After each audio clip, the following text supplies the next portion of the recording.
Subscribe technology स्टेमा।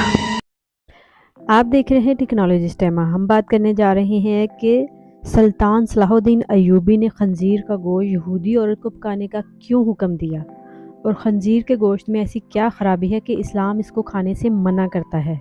एक यहूदी औरत जो कि बाद में मुसलमान हो गई थी, उसने सवाल किया सुल्तान सलाहुद्दीन अय्यूबी से कि खंजीर का गोश्त हराम क्यों है।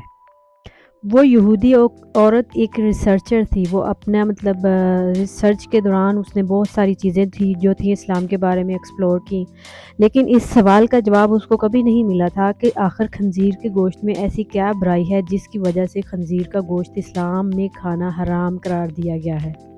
सिर्फ यही एक बात थी जो इसको इस्लाम कबूल करने से रोक रही थी। अपने इस सवाल का जवाब हासिल करने के लिए वो सुल्तान सलाहुद्दीन अय्यूबी के दरबार में गई और अर्ज़ किया, सुल्तान मुअज़्ज़म, मैंने इस्लाम के बारे में बहुत कुछ पढ़ा है, बहुत कुछ सीखा है, हत्ता कि मैं इस जगह पर आ खड़ी हुई हूँ कि इस्लाम कबूल कर लूँ, लेकिन एक बात है जो मुझे इस्लाम कबूल करने से रोक रही है, और वो बात ये है कि इस्लाम खंजीर का गोश्त खाने से मना क्यों करता है। इस्लाम ने इस चीज़ के बारे में मना किया है, वहाँ उसकी दलील मिली है, लेकिन खंजीर का जिस भी चीज़ के बारे में इस्लाम ने मना किया है वहाँ उसकी दलील दी गई है कि इसको क्यों खाना जो है वो मना किया गया है। लेकिन खंजीर का गोश्त हराम होने की क्या वजह है, इस बारे में मुझे अभी तक कोई मजबूत दलील नहीं मिली।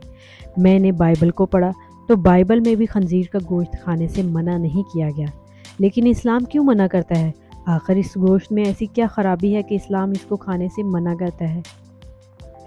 सुल्तान सलाहुद्दीन अय्यूबी ने अपने एक मशीर को हुक्म दिया कि बाइबल की वो किताब मेरे पास ले आओ जो अपनी असली हालत में मौजूद है। जब बाइबल की किताब पेश की गई तो सुल्तान ने वो हवाला तलाश करके उस यहूदी औरत को दिखाया जहाँ लिखा हुआ था कि खंजीर का गोश्त खाना मना है।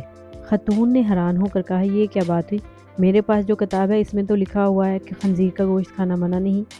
ये सुनकर सुल्तान ने जवाब दिया, मुझे तरस आता है तुम्हारे उन लिखारियों पर जिन्होंने अपनी अय्याशियों के लिए इस पाक किताब को अपने लफ्ज़ों से तब्दील कर दिया।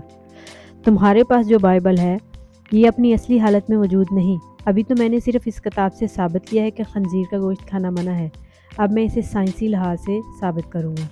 फिर सुल्तान ने उस औरत से कहा कि कल सुबह खंजीर का गोश्त पका कर मेरे दरबार में ले आना। दूसरे दिन उस औरत ने खंजीर का पका हुआ गोश्त सुल्तान की खिदमत में पेश कर दिया। सुल्तान ने उसको कराहत से देखते हुए अब कहा कि अब इसकी बोटी के 2 हिस्से करो। खतून ने जब छुरी से बोटी के 2 हिस्से किए तो दरमियान में से गोश्त कच्चा था। सुल्तान ने उस खतून से कहा कि क्या तुमने इस गोश्त को अच्छी तरह पकाया नहीं।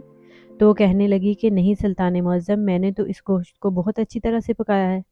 तो सुल्तान ने कहा कि अब तुम्हारी समझ में ये बात आ गई होगी कि ये हराम गोश्त है, इसे जितनी भी अच्छी तरह पकाया जाए ये दरमियान में कच्चा रह जाता है, और जब ये तुम्हारे पेट के अंदर जाता है तो बहुत सी बीमारियों का सबब बनता है। दूसरी बात यह है कि सूअर जब जिस जगह रहता है ये अपने इर्द गिर्द की तमाम गंदगी, हत्ता कि इंसानों की गंदगी को भी खा जाता है। इसकी खुराक बहुत ही गलीज़ होती है, इस हवाले से वो गलाजत इसके गोश्त में भी शामिल होती है जो बदसात खुद बीमारियों का मनबा है। तीसरी बात ये कि जब सूअर की मादा किसी दूसरे सूअर के साथ जिनसी तल्लुक़ कायम करती है तो इसे ये देखकर खुश होता है और फ़ख्र महसूस करता है। ये बेगैरती की खसलत है, इसके गोश्त में भी पाई जाती है, यानी ये बेगैरती की खसलत इसके गोश्त में भी पाई जाती है। इसका गोश्त खाने वाला भी इन्हीं सिफ़ात का हामिल होता है कि अपनी औरतों को दूसरों के हवाले करके खुश होता है और फ़ख्र महसूस करता है।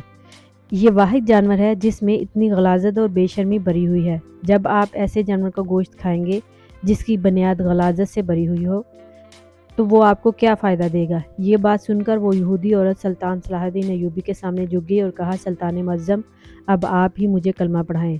सुल्तान सलाहुद्दीन अय्यूबी रहमतुल्लाह अलैह ने इस औरत को कलमा पढ़ाया और तमाम दरबार अल्लाह अकबर के नारों से गूंज उठा। सुभान अल्लाह। अगर वीडियो आपको अच्छी लगी है तो प्लीज़ चैनल को लाइक और सब्सक्राइब करना मत भूलिएगा। अपना ख्याल रखिएगा, दुआ में याद रखिएगा। या Allah, bye bye. Subscribe technology स्टेमा।